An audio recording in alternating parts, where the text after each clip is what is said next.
What is up, dudes and dudettes? This is dude-diligence here. Welcome to Friday night green screen salty commentary moment for the market of this week. I know the title for this video, I don't know what I'm gonna name it yet, but I'm gonna talk about something kind of embarrassing that published by the US government.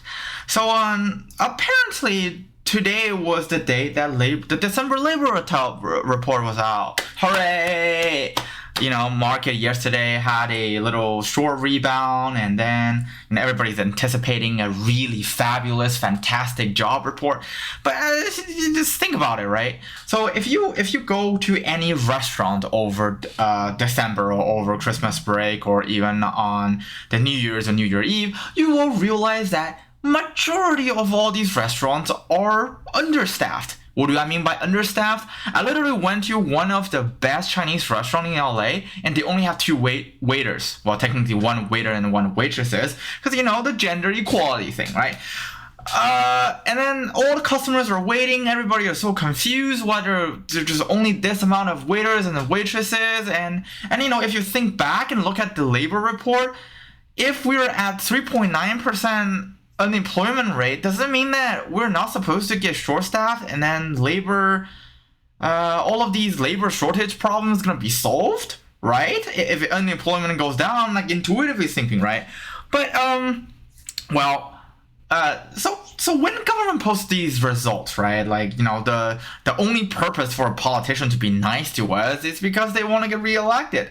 And then since all politicians are running the country, and then none of the actual mathematicians will propose something that actually worked with politicians, and if the politician actually decided to implement something that's real fact, or that's real truths about labor participation or about the labor market, I'm pretty sure most of them is gonna get out of the job now. They're gonna be the one who get laid off instead of all the people who get laid off right now. Why? Because if you talk about labor unemployment rate, that actually doesn't count in how many people are actually participating in the labor force. If you go check out the actual results for labor participation rate, you will realize that labor participation rate haven't even recovered from the peak of 2020.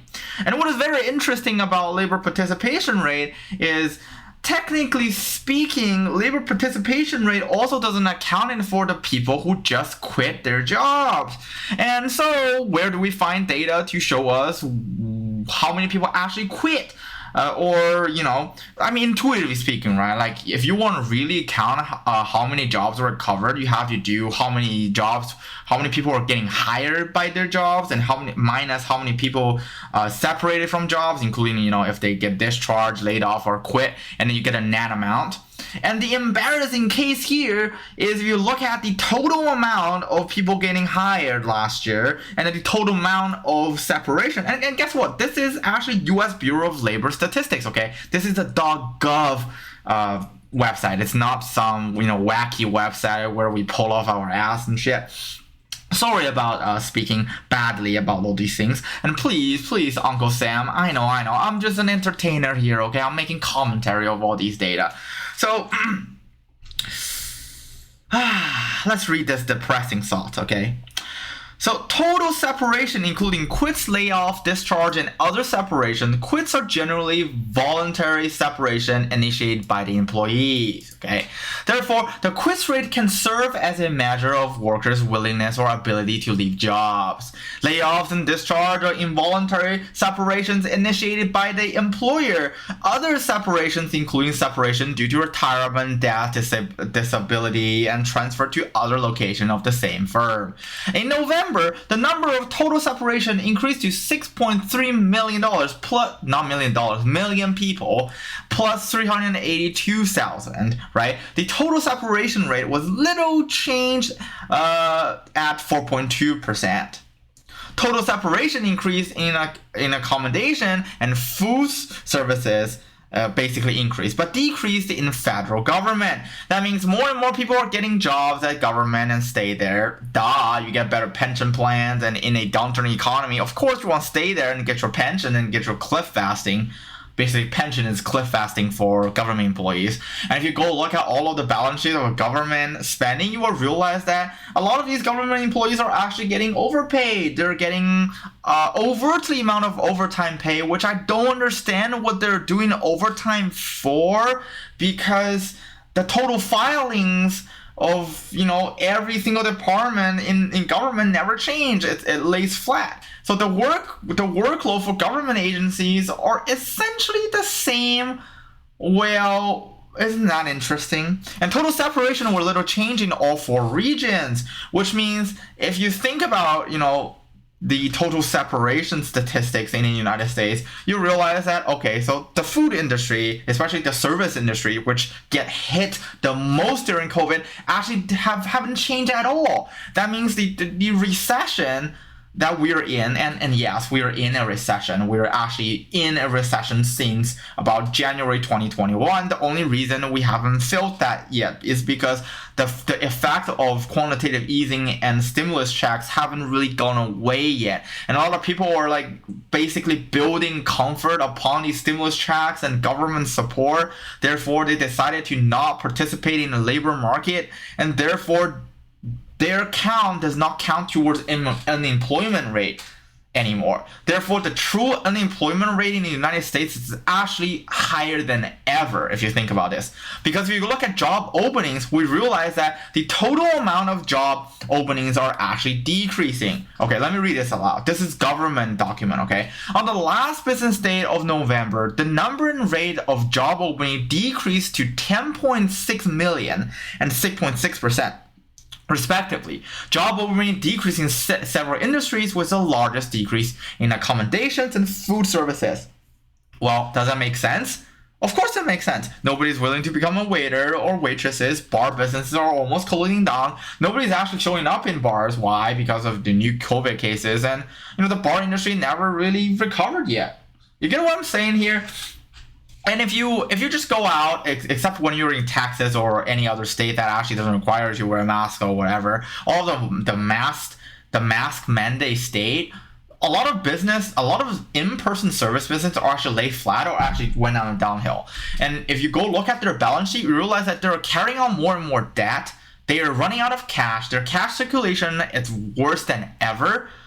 And guess what? The Fed decided to do taper. And then what taper really does to the economy is the Fed's going to actively decrease the amount of money of circulation in the entire US market.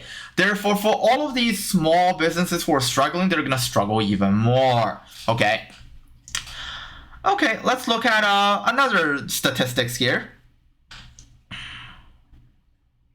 Where was the net? So here you go. Net change in employment. Okay, large number of hires and separations occurs every month throughout the business cycle. Net employment change results from the relationship between hires and separation, right? It's simple, right? Net change of employment actually equals hire minus separation. If you want to do a more complex model, you will also have to take in account of the job openings, like what percent of job openings are decreasing, and how many people are actually fall out of labor participation statistics, right? And all of those data are actually not accessible on the surface. You have to derive them.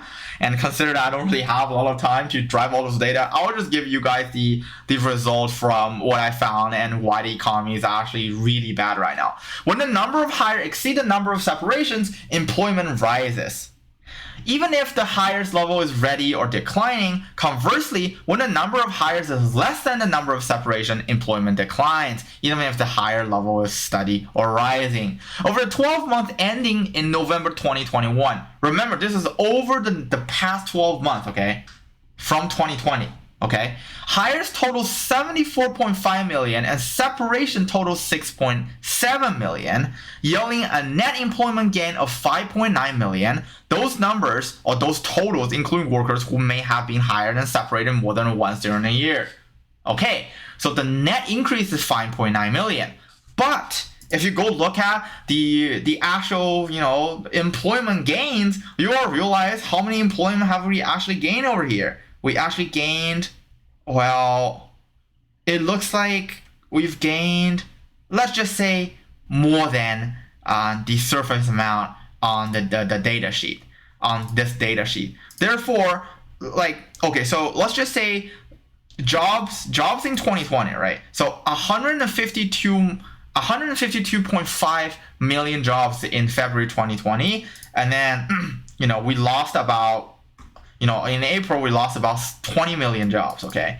And then let's just say in June 2021 we recovered this much, right? We recovered about 10 million jobs. But in reality, the 10 million jobs is actually very inflated. Let's just say we actually improved about, well, we increased the job, the actual working jobs. Let's just say like all of these people, all of these 10 million people, none of them quit, okay? None of them quit, but which is impossible because if you look at the data, you will see a lot of people are quitting, especially in the service industry. And the net gain of jobs is actually in the tech sector. But what is going to be brutal in the tech sector is when all of the tech stocks is going to drop, then all of these people is going to run out of jobs because the tech companies are assuming that they're going to take out their stock options, all the kind of stuff. Anyways, this is going to be another video for this. Let's just assume only 20% of all these 10 million gains are lost over the process. So technically, we probably gain about 8 million total employment here, but that 8 million total employment here might get laid off in 2021. Does that make sense? And if you go look at okay, so the total loss, so let's just say we increased about 5.9 million jobs over the past few months, right? From January or from here to here. But in reality, in here, it literally tells you that we increase about, it's more than, look at this, it's more than 5.9 net gains, which means the data is inflated, which also means that let's just say, let's eyeball this, right? Let's just say 11 minus, let's say this is 3, I guess.